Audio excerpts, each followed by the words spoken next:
معزز و محترم سامعین کرام،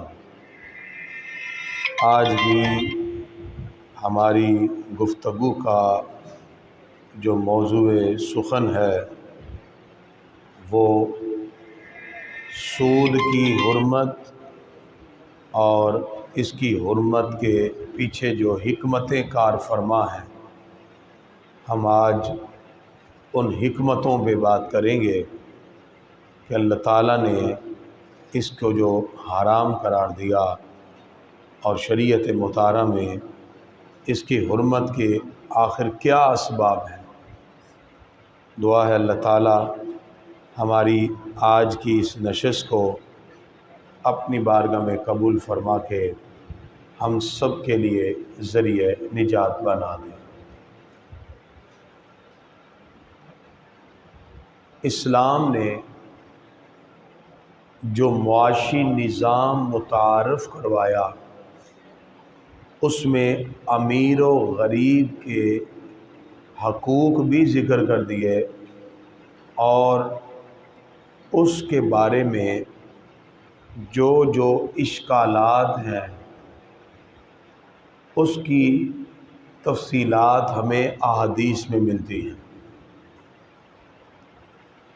دین اسلام مکمل ضابطہ حیات ہے جس میں زندگی گزارنے کے تمام اصول موجود ہیں۔ قرآن مجید، فرقان حمید، احادیث مبارکہ کے ذریعے جو اصول و قواعد متعین کیے گئے اس میں عالم انسانیت کے لیے خیر اور بھلائی کا پہلو رکھا۔ اسلام کے ہر اصول کے پیچھے آپ کو خیر و بھلائی کا تصور نظر آئے گا۔ دنیا کا کوئی انسان کسی بھی کونے سے تعلق رکھے شریعت کے بنائے ہوئے قواعد سے فائدہ حاصل کر سکتا ہے۔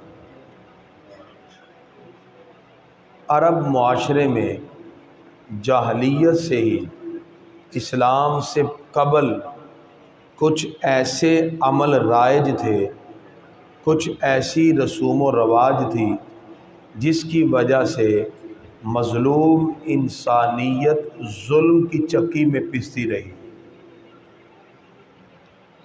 انسانیت کا استحصال ہو رہا تھا۔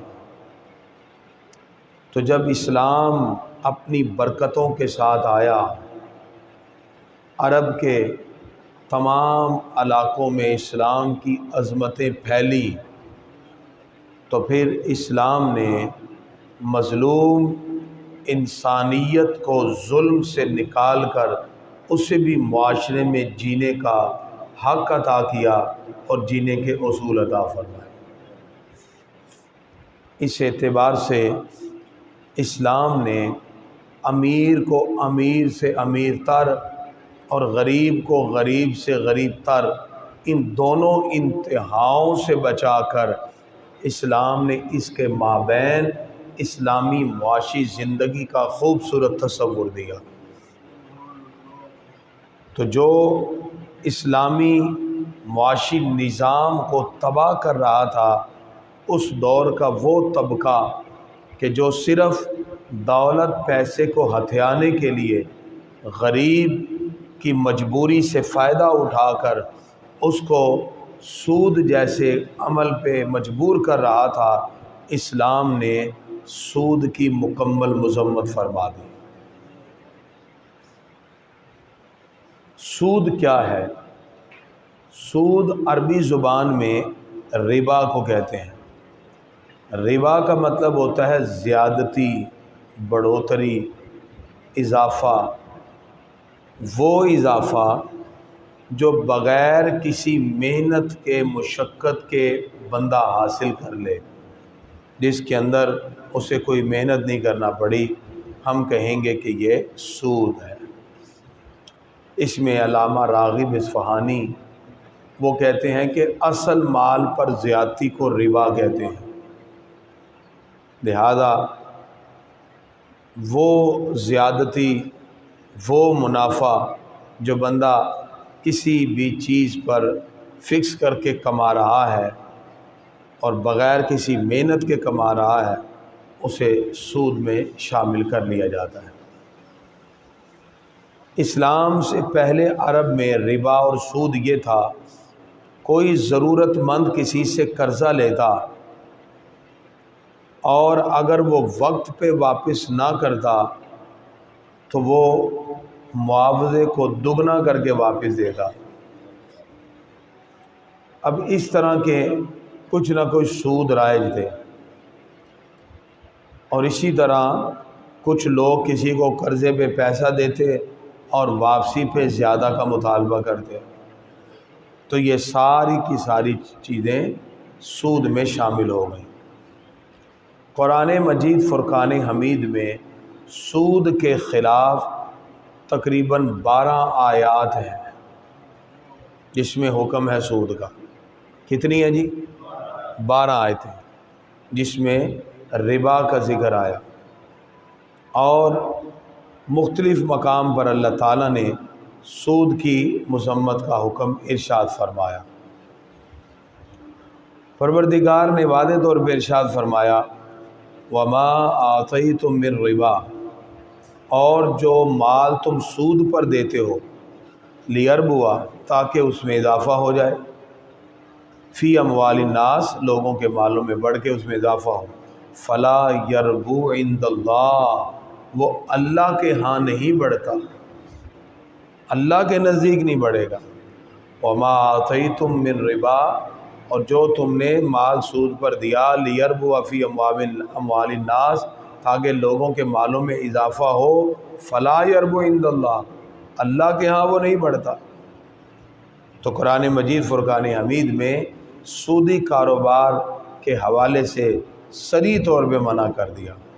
اللہ تعالیٰ نے سورہ آل عمران میں ارشاد فرمایا یا ایھا الذین آمنوا، اے ایمان والو، لا تأکلوا الربا، سود نہ کھاؤ، اضعافا مضاعفا، دگنا چگنا کر کے، اضافے کے ساتھ۔ پروردگار نے واضح طور پہ ارشاد فرمایا کہ دگنا چگنا کر کے سود مت کھاؤ، واتقوا اللہ لعلکم تفلحون، اور اللہ سے ڈرو تاکہ تم فلاح پا جاؤ۔ پروردگار نے اس کی سزا کیا بیان کی؟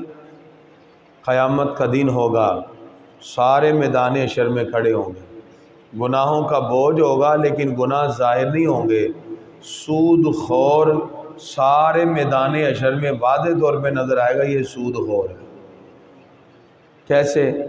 اللہ فرماتا ہے الذین یاکلون الربا، جو لوگ سود کھاتے ہیں، لا یقومون الا کما یقوم الذی یتخبطہ الشیطان من المس، وہ قیامت میں ایسے کھڑا ہوگا جیسے مخبوط الحواس بندہ کھڑا ہوتا ہے۔ آسیب اور جنات جس کو چمٹ جائیں اس کو ہوش ہی نہیں ہوتا، ایسے مخبوط الحواس جتنے سود خور ہیں قیامت میں کھڑے ہوں گے۔ اور کیوں کھڑے ہوں گے؟ ذالک بانہم قالوا انما البیع مثل الربا، یہ اس وجہ سے ہے، یہ لوگ اپنی عقل سے کہتے ہوں گے کہ بیع اور سود ایک ہی ہے، اگر آپ چیزوں پہ منافع کما رہے ہیں تو ہم پیسوں پہ منافع کما رہے ہیں۔ جو لوگ سود پہ علت کی بات کرتے ہیں وہ یہی کہتے ہیں کہ ایک بندہ مارکیٹ سے 50 روپے کی چیز لا کے دکان پہ رکھ کے 80 کی بیچ رہا ہے، وہ بھی تو منافع کما رہا ہے۔ ہم بھی لوگوں کو پیسہ دیتے ہیں 2 لاکھ روپیہ، واپسی پہ ہم 5000 زیادہ لیتے ہیں، ہم پیسے پہ منافع کماتے ہیں، وہ چیز پہ۔ اللہ فرماتا ہے بِأَنَّهُمْ قَالُوا إِنَّمَا الْبَيْعُ مِثْلُ الرِّبَا، ان کو قیامت کے دن اللہ مخبوط الحواس اس لیے بنائے گا کہ وہ کہتے تھے کہ بالکل خرید و فروخت بھی سود کی طرح ہے۔ اللہ فرماتا ہے وَأَحَلَّ اللَّهُ الْبَيْعَ، اللہ نے بیع کو حلال قرار دیا، وَحَرَّمَ الرِّبَا، اور اللہ نے سود کو حرام قرار دیا۔ چیزوں پہ منافع جائز ہے، پیسوں پہ منافع جائز نہیں ہے، وہ سود ہے۔ اور نبی کریم صلی اللہ تعالی علیہ وسلم نے جتنے خوبصورت انداز میں سود کی حرمت کے بارے میں ارشاد فرمایا۔ آقا علیہ الصلوۃ والسلام خطبہ حجۃ الوداع کے موقع پہ فرما رہے تھے، اے لوگو سن لو، زمانہ جاہلیت کے تمام سود باطل کر دیے، اصل پیسہ لے لو۔ یعنی جو لوگوں نے سود پہ پیسہ دیا ہوا تھا، لاکھ کے پیچھے، یعنی آج کے دور کے حساب سے 10,000 لگا لے، ٹھیک ہے جی، 2 لاکھ کے پیچھے 20,000 لگا لے، تو فرمایا سود باطل ہے، جتنا تمہارا اصل پیسہ ہے وہ لے لو، اس کے اندر کوئی بات نہیں۔ اور آقا علیہ الصلوۃ والسلام نے سود باطل کرتے ہوئے اپنی گھر سے آغاز کیا، فرمایا حارث بن عبد المطلب کا قتل میں معاف کرتا ہوں، اور آقا علیہ الصلوۃ والسلام نے اپنے چچا حضرت عباس کے دیے ہوئے پیسوں میں سے سود کو معاف کرنے کا اعلان کر دیا اور باطل کر دیا۔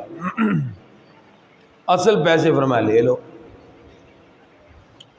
تو گرامی قدرات، اگر کوئی بندہ کسی کو قرض دے اور پھر اس سے فائدہ لے، حضرت امام اعظم ابو حنیفہ رضی اللہ عنہ جس کو قرضہ دیتے تھے، اس کے مکان کے سائے کے نیچے بھی کھڑے نہیں ہوتے تھے کہ کہیں یہ بھی سود نہ ہو جائے۔ آج لوگ قرضہ دے کے بعد میں تحفے کے نام سے ان سے چیزیں وصول کرتے ہیں۔ پہلے قرضہ دیا، پھر اس کی دکان پہ چلے گئے اور بہانے سے یار ہے چیز پیک کر دے یار، کار لائی نے، تو وہ سود ہو جائے گا۔ آپ منافع لے رہے ہیں اور پیسے بھی نہیں دے رہے ہو۔ یا وہ بندہ جب سمجھتا ہے کہ میرے پاس پیسے ابھی نہیں بن رہے، میں کچھ دن بعد دوں گا، وہ کوئی تحفہ پیک کر کے اس کے گھر بھجوا دیتا ہے، وہ واپس کر دے، کیونکہ اس نے جب قرضہ دیا ہے اس کے بعد کچھ بھی فائدہ اس بندے سے نہیں اٹھائے گا، وگرنہ وہ سود میں شامل ہوگا۔ امام اعظم ابو حنیفہ دھوپ میں کھڑے ہوئے، تو کسی نے کہا کہ دھوپ میں کھڑے ہو، فرمایا یہ قرضہ لینے آیا تھا تو یہ میرا مقروض ہے، میں اس کے مکان کے سائے کے نیچے بھی نہیں کھڑا ہو رہا، اتنا فائدہ بھی نہیں اٹھا سکتا۔ تو لہذا اسی اعتبار سے اس دور میں صحابہ کرام کے عہد میں فائدہ کیا ہوتا تھا؟ جس کو پیسے دیے قرضے پر تو اس کے گھوڑے پہ سواری نہیں لوگ کرتے تھے۔ صحابہ کرام کا یہ تقویٰ تھا، فرمایا ہم نے ان کو پیسہ قرضے پہ دیا ہے تو گھوڑے پہ سواری کہیں سود میں شامل نہ ہو جائے، وہ بھی فائدہ ہے۔ تو گرامی قدرات، قرآن مجید میں 2 طرح کے سود کا ذکر ہوا، ربا النسیہ اور ربا الفضل، ایک ادھار کا سود اور ایک زیادتی کا سود، اضافے کا سود۔ مثال کے طور پہ ادھار کا سود یہ ہے، اگر کوئی بندہ پیسہ ادھارا دے دے قرضے پہ، واپسی پہ زیادہ لے۔ آج کے دور میں credit card, debit card, different bank کے کارڈ ملتے ہیں، بندہ اس کارڈ پہ جا کے پہلے خرید و فروخت کرتا ہے، پیمنٹ اس کارڈ سے ادا کرتا ہے۔ اب بینک کہتا ہے تم نے جتنے پیسے کی خریداری کر لی ہے، تم نے 20 دن 22 دن جو بھی دن مقرر کیے ہیں، 2 مہینہ، اس تک ہمیں پیسے واپس کر دو، ہم اضافہ نہیں لیں گے۔ اگر اس سے اوپر چلے گئے تو تمہارا ایسا میٹر چلے گا کہ تمہاری زندگی کا ہی میٹر چل جائے گا۔ لوگوں نے کریڈٹ کارڈ پہ چیزیں خریدیں ہیں، بچوں کے ساتھ گئے ہوں تو بچے تو کہتے ہیں پاپا یہ بھی لے لیں، چلو جی، بعد میں اثرات نہیں، یہ بھی لے لیں، کارڈ پاس ہوتا ہے، بندہ کہتا ہے چلو جی لے ہی جاؤ، بعد میں پیسے بنتے نہیں ہیں۔ ہم نے ایسے لوگوں کے مکان کو سیل ہوتے ہوئے اور بعد میں پیٹرول چھڑک کے آگ لگاتے ہوئے دیکھا، خودکشی کر کے مر گئے، رائے کچھ نہیں۔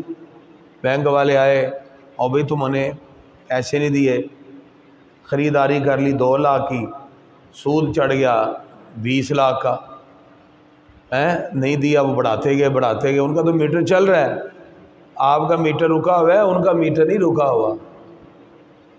انہوں نے آپ کا 50 لاکھ کا مکان 30 لاکھ میں سیل کیا، آپ در بدر ہو گئے، اور جب آپ فاقوں پہ مجبور ہوئے پیٹرول چھڑک کے آگ لگا دی، خودکشی کر کے آرام موت مر گئے۔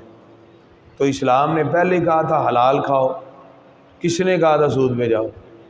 ایک تو یہ ہے۔ دوسرا ہے جب چیزوں کو بیچیں تو جنس کے بدلے جنس ہے۔ اگر کوئی 4 کلو گندم 8 کلو گندم کے بیچے گا تو سود ہو جائے گا، یہ ربن فضل ہے، اضافے کے ساتھ منع ہے برابر کا۔ حضرت جناب بلال حبشی رضی اللہ عنہ تاجر نہیں تھے، ان کو مارکیٹ میں چیزیں بیچنے کا ول بھی نہیں تھا، تو چھوٹی چھوٹی کھجوریں کالے رنگ کی لے کے حضرت بلال بیٹھے ہوئے ہیں، کوئی لینے ہی نہیں آ رہا۔ ایک شخص نے کہا ایسے کرو، میرے پاس ہیں عمدہ کھجوریں، تمہارے پاس ہیں گھٹیا کھجوریں، مجھے 8 کلو دو، میں تمہیں اچھی کھجوریں 4 کلو دیتا ہوں۔ کھجوروں کی جنس ایک ہے۔ نبی صلی اللہ علیہ وسلم کی بارگاہ میں آئے، آقا علیہ السلام سے پوچھتے ہیں پیارے آقا کھجوریں اس کے بعد عمدہ ہیں، لیکن وہ کہتا ہے اچھی اور عمدہ کھجوریں میں ایسے نہیں دوں گا، وہ دوں گا 4 کلو، تم سے لوں گا 8 کلو، جنس ایک ہے۔ نبی صلی اللہ علیہ وسلم فرماتے ہیں نہیں، جنس کے بدلے جنس بیچو گے تو برابر سرابر، 4 کلو کھجور 4 کلو کے بدلے میں بکے گی۔ فرمایا اس سے کہو کہ تم درہم کے بدلے میں یہ لے لو، جتنے درہم بنتے ہیں ان درہم کی جا کے پھر عمدہ کھجوریں خرید لو۔ اب یہ بھی حکایت میں ہے کہ انہوں نے پھر عرض کہ یا رسول اللہ صلی اللہ علیہ وسلم، وہ جانتے تھے آپ اللہ کے نبی ہیں، عرض کیا پیارے آقا آپ ان کے بارے میں ہی دعا کر دیں، اللہ اسی کو عمدہ بنا دے گا۔ سرکار دو عالم تو نظر رحمت فرما دیں تو جو گھٹیا چیز ہو وہ بھی اعلیٰ بن جائے۔ تو فرمایا اس کے بعد جو عمدہ ہے تو آپ یہ میری چھوٹی چھوٹی کالی کالی کھجوروں کے لیے دعا کر دیں۔ آقا علیہ السلام نے دعا فرمائی، آج دنیا کی سب سے مہنگی کھجور اجوا کھجور ہے، چھوٹی چھوٹی کالی کالی، سب سے مہنگی ہو گئی۔ تو گرامی کے حضرات، اس سے پتہ چلا اجناس کے بدلے میں اجناس بیچیں تو برابر برابر، کمی بیشی کے ساتھ بیچیں گے تو سود ہے۔ اس لیے نہ پیسے پہ اضافہ جائز ہے کہ دے کے قرضے میں ادھارا اور بعد میں لے، اور نہ چیزوں کے بدلے میں، بلکہ برابر برابر لیں گے تو یہی جائز ہے۔ قرآن کے مطابق سود لینے والا اللہ اس کے رسول سے کھلی جنگ کر رہا ہے، کیونکہ سود کی ممانعت کے پیچھے سب سے بڑی وجہ انسان میں خود غرضی کو ختم کرنا ہے، بے حسی کو ختم کرنا ہے، انسان سوزی کو ختم کرنا ہے، بے دردی کا خاتمہ ہے، بندے کے دل میں لالچ کو مٹانا ہے، دولت کی خواہش کو اس کی سوچ سے کچل کے نکال دینا ہے، یہ مقصد ہے۔ اگر انسان سود کی طرف مبتلا رہے تو اس کے اندر لالچ، اس کے اندر دولت حاصل کرنے کی خواہش، اس کے پیچھے کسی غریب کا کوئی مرتا ہے تو مرے، تو لالچ کرنے والا سود کے لیے کوشش کرے گا کہ پیسے میرے پاس آ جائیں۔ اسلامی اقتصادیات کے سارے مقصد انسانیت کی فلاح کے لیے، ہیومن ڈیولپمنٹ کے لیے۔ ہیومن ڈیولپمنٹ کب ہوگی؟ جب غریب کا خیال رکھا جائے گا، نہ کہ غریب کا خون نچوڑ کے اس سے بھی پیسے نکلوا لیے جائیں۔ یہاں بہت سے ایسے لوگ میرے پاس آئے جنہوں نے مجبوری کی وجہ سے 2 لاکھ 3 لاکھ قرضہ کسی سے لیا، تو انہوں نے واپسی بھی رکھی اور ہر مہینے منتھلی بھی پیسے لیے، 2 لاکھ کے پیچھے جس طرح کے 3,000 ہر مہینے دینا ہے۔ جب تک قرضہ پورا نہیں ہوگا وہ ہر مہینے 3,000 دیتا ہی رہے گا۔ 2 لاکھ قرضے پہ لینے والا 3-3 4-4 لاکھ سود میں دے چکا ہوتا ہے، پھر بھی ابھی قرضہ باقی ہوتا ہے۔ یہاں کئی ایسے لوگ آئے کہتے کریمی صاحب غلطی نہ سی لے بیٹھے ہیں 2 لاکھ تے اتنے ساڑا سود چلا گیا 2 لاکھ نہیں لتھن دیا۔ میں کہا دی وجہ اللہ دے رسول دی مخالفت ہے۔ اسلام نے ٹوٹل طور پہ منع کیا۔ اسی طرح آج کی کنونشنل جو بینکاری ہے اس کے اندر طرح طرح کے معاملات ایسے رکھے گئے کہ جس کے اندر انسان سود لیتا ہے اور اس سود کے اندر اس کا مقصد صرف اور صرف اپنے پیسے کو حاصل کرنا ہے۔ غریب اپنی غربت کی وجہ سے، مجبوری کی وجہ سے ہاتھ پھیلاتا ہے اور یہ اس کی غربت کا ناجائز فائدہ اٹھاتا ہے۔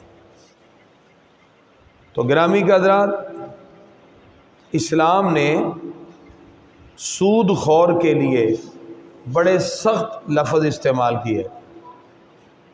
جو سرمایہ دار ہے جب وہ سود کی لعنت میں مبتلا ہوتا ہے تو اس میں معاشی استحصال ہوتا ہے، اس میں حرص اور طمع بڑھتا ہے، مفت خوری اس میں پیدا ہوتی ہے، خود غرضی، شکافت قلبی، سنگ دلی اس میں پیدا ہوتی ہے، سب سے بڑھ کر وہ مفاد پرست ہو جاتا ہے، بخل جیسی اخلاقی قباحتیں اس کے اندر پیدا ہو جاتی ہیں اور معاشی اقتصادی نظام تباہ ہو جاتا ہے۔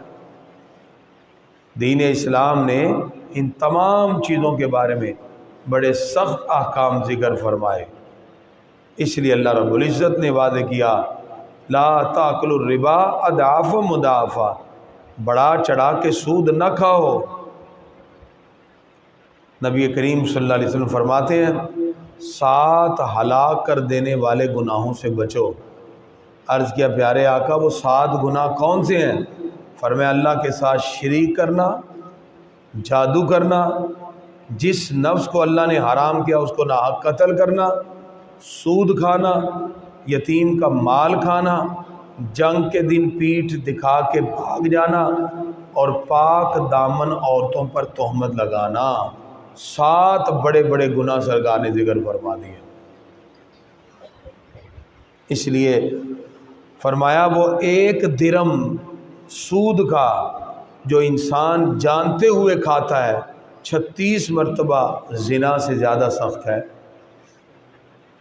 اتنے سخت احکام اس کے بارے میں ذکر ہوئے اور حدیث میں ہے لعن رسول اللہ صلی اللہ علیہ وسلم، رسول اللہ صلی اللہ علیہ وسلم نے لعنت فرمائی آکل الربا و موکلہ، سود کھانے والے، کھلانے والے، وکاتبہ اس کو لکھنے والے، وشاہد اس کے گواہ، وکالہم سوا فرمایا گناہ میں سارے شریک ہیں۔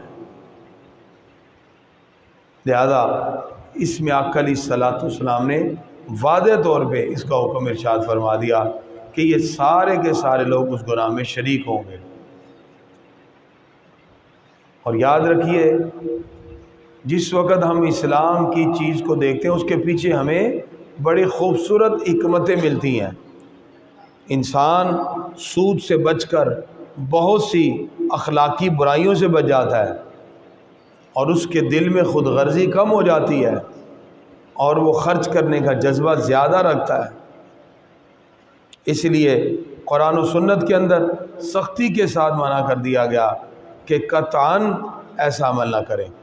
جیسے حضرت بلال کا میں نے واقعہ سنایا کہ انہوں نے عمدہ کھجوروں کو گٹھیا کھجوریں کے بدلوں میں اس نے نبی صلی اللہ علیہ وسلم کے حکم کے مطابق فرمایا منع ہے ایسے نہیں کرنا بلکہ برابر سرابر لیا جائے۔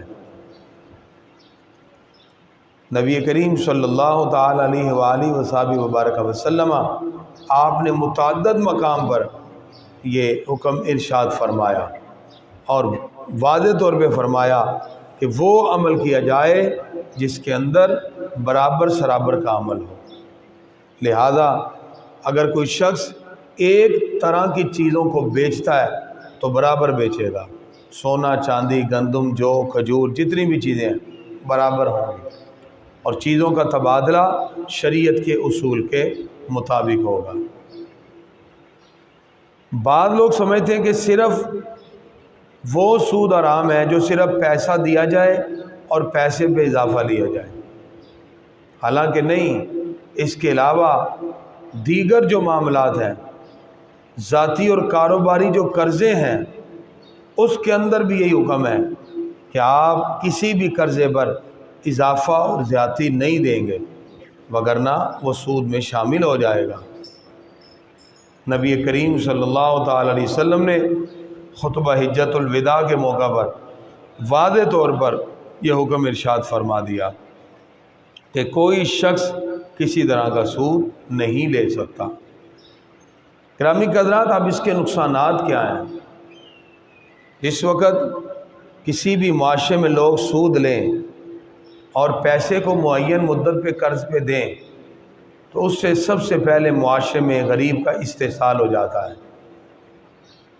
اور اس سے بڑھ کر یاد رکھیے اسلام نے ہر چیز کو ایک معاشی نظام کی تقویت کے لیے کہا ہے۔ جب کسی بندے کی عادت پڑ جائے وہ پیسہ دے کے منافع کمائے گا تو کبھی وہ معاشرے کا بہترین فرد نہیں ہوگا، بلکہ اس کو عادت پڑ جائے گی کہ وہ صرف اور صرف بیٹھ کر پیسہ دے اور اس پہ منافع کمائے، اور ایسے بندے معاشرے کا ناسور بن جاتے ہیں۔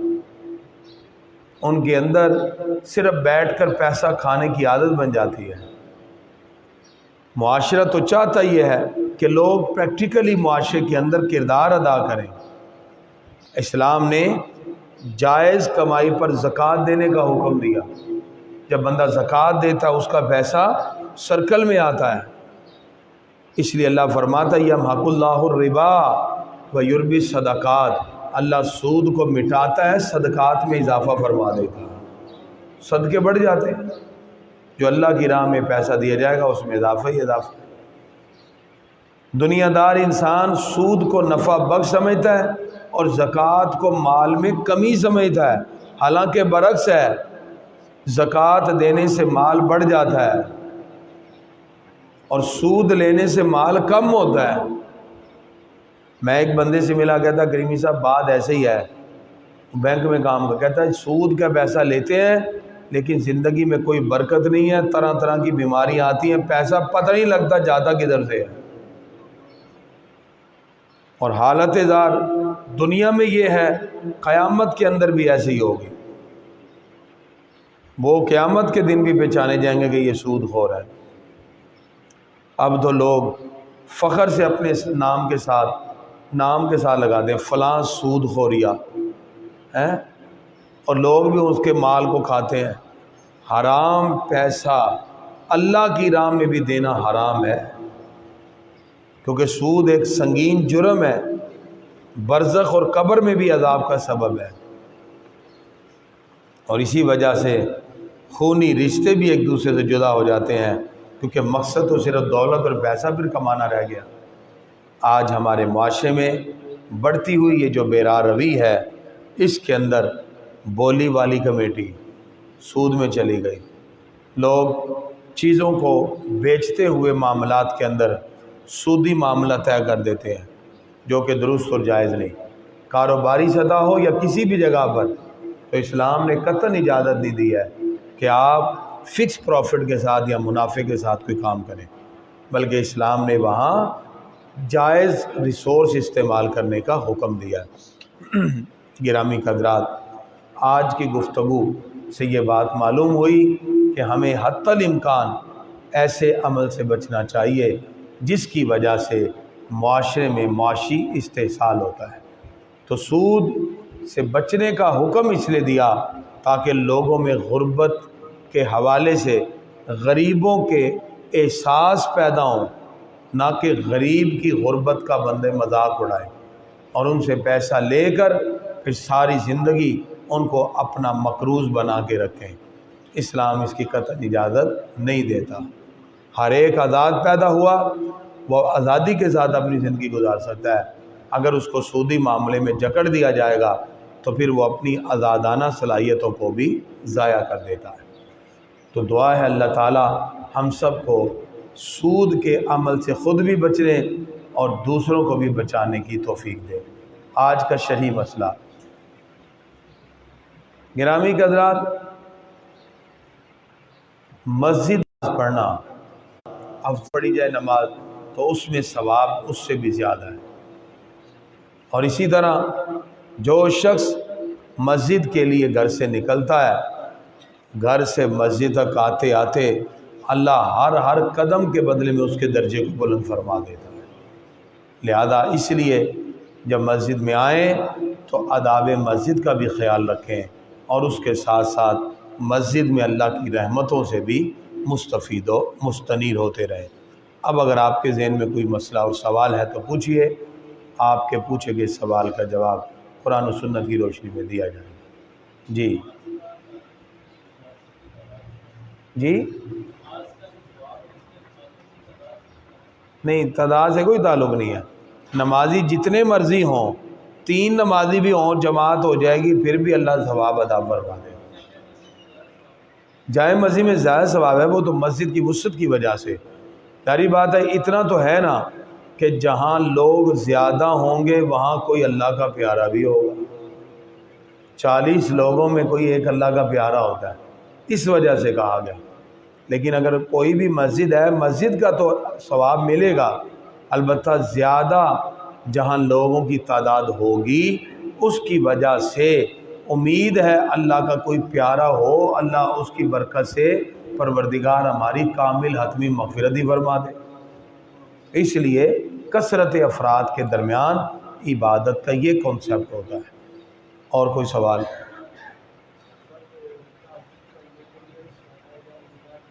جی اگر تہجد پڑھنی ہے تو یا تو سو جائیں یا کم از کم ٹیک لگا کے اونگ لے لیں، اس کے بعد اٹھ کے تہجد پڑھ لیں۔ نہ آ رہی ہو بس ایسے ٹیک لگاؤ، تھوڑی دیر ایسے اٹھ کے تہجد پڑھ لو، لیکن ایسے کرنا ضروری ہے۔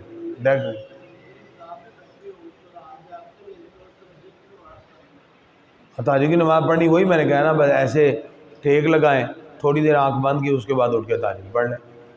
تو یہ جو ٹیک لگانا ہے یہی ان کا شمار ہو جائے گا، کیونکہ تہجد درمیان رات میں سونے کے بعد ہوتی ہے۔ اگر نیند نہیں آ رہی، ساری رات عبادت میں ہیں، تو آپ کچھ دیر کے لیے ٹیک لگا کے اونگ لیں، ریسٹ لیں، اس کے بعد اٹھ کے تہجد پڑھ لیں۔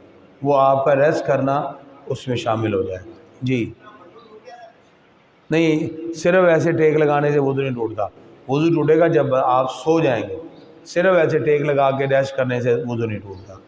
جی جی سود سے چھٹکارے کے لیے سیدھا طریقہ ہے کہ ہم اپنے بینک سسٹم کو اسلامی بینکنگ میں لے آئیں، اور ہم اپنے معاشرتی معاملات کے اندر حلال شروع کر دیں۔ وقتی طور پر تو انسان سمجھتا کہ یار پیسے تھوڑے ہیں، لیکن حلال میں برکت ہے، تو اس سے چھٹکارا حاصل کرنے کا یہی طریقہ ہے کہ ہم اسلام کے اصول جو ہے اس کو فالو کریں، اور اسلام نے ہر مقام پہ ہماری رہنمائی کی ہے، کمی ہماری طرف سے ہم نہیں آنا چاہ رہے۔ وگرنہ ایک بندہ سودی کاروبار جا کے کرتا ہے، بینک کو پیسے دے رہا ہے، اس کی جگہ وہ مداربت اور مشارکت کر لے تو پروفٹ وہاں بھی مل رہا ہے، بینک اسے 60% دے رہا ہے، یہ اس کو 90% بھی دے سکتے ہیں، لیکن لاس اینڈ پروفٹ کے ساتھ دے رہے ہیں تو حلال ہے۔ اس لیے بچنے کا طریقہ یہ ہے اسلام کے طریقے کو اپنائیں۔ جی جی نہیں، بہتر یہ ہے کہ آپ ڈفرینٹ اسکول اور تھاٹ میں وہ لوگ جن کے نظریات درست نہیں ہیں ان کے پیچھے نماز نہ پڑھیں۔ اور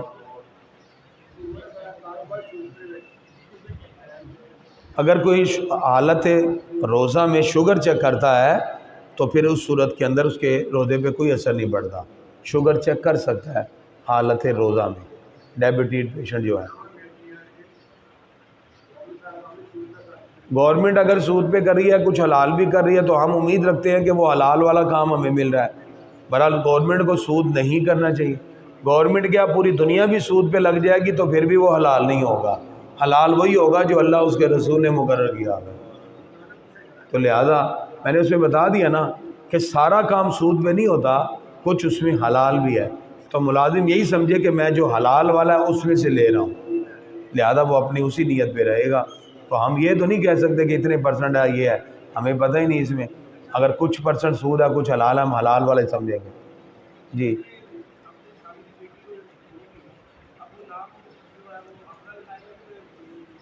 نہیں، اب نام اسی کا لکھوائے گا، یہ جو بھی بیٹی اس نے گود لی ہے وہ گود لی ہوئی بیٹی اس کی حقیقی بیٹی نہیں ہے، وہ اپنے اصل باپ کا نام سے ہی اس کا نام لکھوائے گا اور اسی سے آئی ڈی بنے گا، وگرنہ وہ سخت گناہگار ہے جس نے نسب کو تبدیل کیا۔ نہیں ٹوٹے گا۔ خون جو نکلتا ہے، میں نے بتایا نا، ڈائبٹک پیشنٹ اگر شوگر چیک کریں، چوٹ لگ گئی، خون نکل آیا، اس سے روزہ نہیں ٹوٹتا، کیونکہ روزہ تو کوئی کھانے پینے جسم میں جانے سے ٹوٹتا ہے، خون کے نکلنے سے نہیں۔ آپ نے بلڈ بھی دے دیا روزے کی حالت میں، پھر بھی روزہ نہیں ٹوٹا، روزہ سلامت ہے۔ یہی تو بتایا کہ نہیں ناجائز۔ وہ منافع لیں جو مناسب ہو، بہت زیادہ جسے غبن فاحش کہتے ہیں، کسی چیز پر ایسا منافع نہیں لینا چاہیے۔ مناسب منافع لیں جو کہ مارکیٹ ویلیو کے مطابق ہے، جو وہاں کا عرف ہے۔ بہت زیادہ منافع، اس کی بھی اجازت نہیں ہے اخلاقی طور پر۔ وومٹنگ آ جائے تو وومٹ ہو جائے، آپ کلی کرنی، روزہ سلامت ہے۔ وومٹ کے بعد اس کو اندر نہیں لے کے جانا، وگرنہ روزہ ٹوٹ جائے گا۔ وراثت میں ملے گا جو اصل باپ کی ہے۔ جس بچی کو گود میں لیا ہے اس کا آئی ڈی اصل باپ کے نام سے بنے گا، وراثت بھی اس کو اصل باپ کی وراثت سے ملے گی۔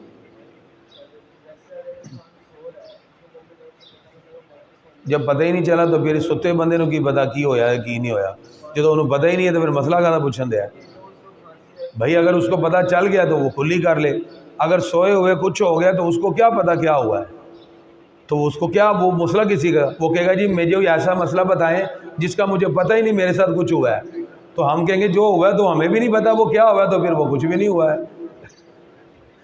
ساری بات ہے، آپ کو جب پتہ ہی نہیں آپ کو سوتے ہوئے کیا ہوا ہے تو اس کا مسئلے کا ہم کیا حال بتائیں۔ مسئلہ تو وہ ہے نا جو آپ کو نظر آئے، یعنی اگر آپ سو رہے ہیں، آپ کو وومٹ ہوئی، آپ کو فیل ہو گیا، اٹھیں فوراً جا کے کلی کر کے آ جائیں، آپ کا روزہ سلامت ہے۔ اور اگر آپ سوتے ہوئے کچھ ہو گیا ہے یا خواب میں آپ کو نظر آیا بالفرق کہ مجھے وومٹ ہوئی ہے، سوتے ہوئے اٹھے ہیں، آپ کو کوئی محسوس نہیں ہو رہا، تو کچھ بھی نہیں ہوا ہے۔ چیز وہ ہے جس کا اثر ظاہر ہو، اور شریعت میں فتویٰ بھی ظاہر بھی ہوتا ہے۔ لہذا نیند میں، خواب میں، بندہ سوتے سوتے خواب میں دیکھتا مجھے وومٹ ہو رہی ہے اور اٹھتا ہے تو کوئی وومٹ نہیں ہے، الٹی نہیں ہوئی، کیا نہیں ہوئی، تو اس کا کوئی روزے پہ فرق نہیں ہے۔ سوال ہے کہ اس کو جو فیل ہو، جو ظاہر ہو، اس کے اوپر حکم شرعی مرتب ہوتا ہے۔ خواب میں آنے والی الٹی اور قے سے روزہ نہیں ٹوٹتا۔ خواب میں 10 روٹیاں بھی کھا لیں تو روزہ نہیں ٹوٹتا، وہ خواب ہے۔ جو چیز ظاہر ہے اس پہ حکم شرعی لگتا ہے۔ ٹھیک ہے جی، ہاں اٹھے فوراً جا کے وہ کلی کر کے آئے، اگر اس کے منہ میں کوئی ایسی کنڈیشن ہے کلی کر کے آئے گا، روزہ سلامت ہے۔ لیکن اگر وہ وومٹ آئی اور وہ اندر لے جائے گا تو روزہ اس کا ٹوٹ جائے گا۔ جی، سونے کے بعد سفر کی نماز، 2 نمازیں اکٹھی سفر میں کر سکتے ہیں، لیکن وہ عذر کی وجہ سے ہے۔ جیسے ایک بندہ کسی جنازے پہ جا رہا ہے، جلدی سے سفر میں جا رہے ہیں، تو اب وہ کہتے ہیں اگر ہم رکیں گے ہو سکتا ہے جنازے تک نہ پہنچیں، تو پھر وہ سفر جاری رکھیں، ظہر کی نماز کو لیٹ کر لیں۔ جب ظہر کی نماز کے وقت ہونے میں 10-15 منٹ رہ جائے ختم ہونے میں، جلدی سے گاڑی روکیں، واش روم جائیں، وضو کیں، نماز پڑھی ظہر کی، جیسی ظہر کا ٹائم ختم ہوا تو عصر کا شروع ہو جائے گا۔ ٹھیک ہے، جیسے مثال کے طور پہ 4:50 پہ ظہر کا ٹائم ختم ہوتا ہے، تو 4:40 پہ گاڑی روکیں، 5 منٹ میں وضو کریں، اس کے بعد نماز پڑھتے پڑھتے پوری نماز پوری ہوئی تو 4:54 تھے، 54 منٹ پہ ظہر کی نماز پڑھی، اس کے بعد 2 منٹ دعا کی، 56 منٹ پہ اٹھ کے اللہ اکبر کہہ کے عصر کی نماز پڑھ لیں اور گاڑی میں بیٹھے سفر پھر شروع کر دیں۔ جائز ہے جی؟ کیا کرتے ہیں؟ ایڈوانس نہیں پڑھنی، وہ غلط ہے، یہ ہم نے پہلے بتایا۔ یہ نہیں کہ ظہر کے وقت میں عصر پڑھ لو، 2 نمازوں کو یوں جمع کریں گے، ظہر کا آخری وقت، عصر کا اول وقت، یہ جائز ہے، اسے جمع سوری کہتے ہیں۔ جو لوگ ایک وقت میں ہی 2 نمازیں پڑھ رہے ہیں وہ گمراہ ہیں، قطعاً اس کی اجازت نہیں ہے۔ اللہ قرآن میں فرماتا ہے ان الصلاۃ کانت علی المؤمنین کتابا موقوتا، نماز وقت مقررہ پہ فرض ہے۔ یہ نہیں ہے کہ وقت سے پہلے پڑھ کے بندہ کہ چلو جی بیٹھ جاؤں، وقت سے پہلے نہیں پڑھ سکتے۔ 2 نمازوں کو حالت سفر میں یوں جمع کیا جاتا ہے کہ ایک نماز کا آخری وقت اور دوسری کا اول وقت، یہ جائز ہے۔ باقی جو سوال ہیں وہ کل انشاءاللہ۔ مولا یا صلی وسلم